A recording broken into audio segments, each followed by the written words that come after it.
Hello everybody. Have you ever started learning German and suddenly it felt like your English is disappearing? You are not alone, and no, you are not losing English. You are just experiencing what science calls language interference and is 100% normal. In this video, we break down what's really happening in your brain, why learning a new language makes you forget parts of another, and how to keep both languages active without stress and confusion. When we learn languages, they don't live in separate folders in our brain. Neuroscientists found that multiple languages share space, especially in the Broca's and Wernicke's areas in the hemisphere. But here's the thing, our working memory is limited. So when you are actively learning German, your brain puts more attention there, and English gets temporarily suppressed but not erased. This is called language suppression and is a normal mechanism to reduce overload. English and German are really close cousins, and that makes interference even more likely. Similar vocabulary, syntax overlap,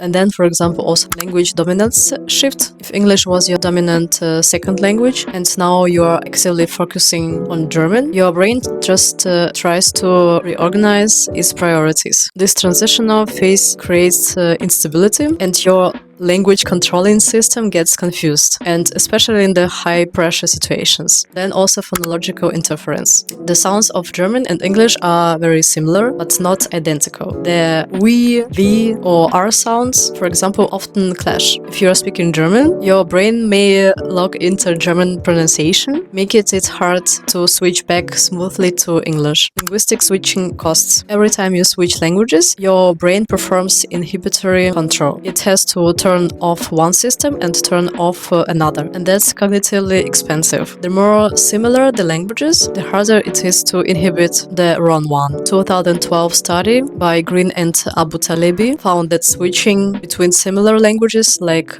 German and English requires more cognitive effort than switching between distant pairs like English and Chinese, for example. Emotional association and context memory. Sometimes we associate certain language with a task or emotion. If you learned English, for example, at school, but now use German for daily life or work, your emotional memory prioritizes German in real life situations, even when you try to speak English. So how to keep both languages active, English and German, without one taking over the other? First of all, you need to use both languages every day, even in micro doses. This is what I'm doing with my English, German, and Spanish. I watch videos in English, I write something for my studies, for example, in German, or I'm also teaching German, and I speak Spanish with my friends. And it happens really every day. Neuroscience also shows that daily retrieval of words strengthens memory pathways. Even just 5 minutes a day can help. Listen, for example, short podcast in English while making coffee, send a voice message to your friend in German, and watch TikTok videos or YouTube in either language. So yes, it also works. Create language focus days. Try this simple schedule. For example, Monday and Thursday you are using German, Tuesday and Friday you're using English, and weekend you can make free mix. This allows your brain to immerse without constantly switching between languages, which reduces also cognitive overload.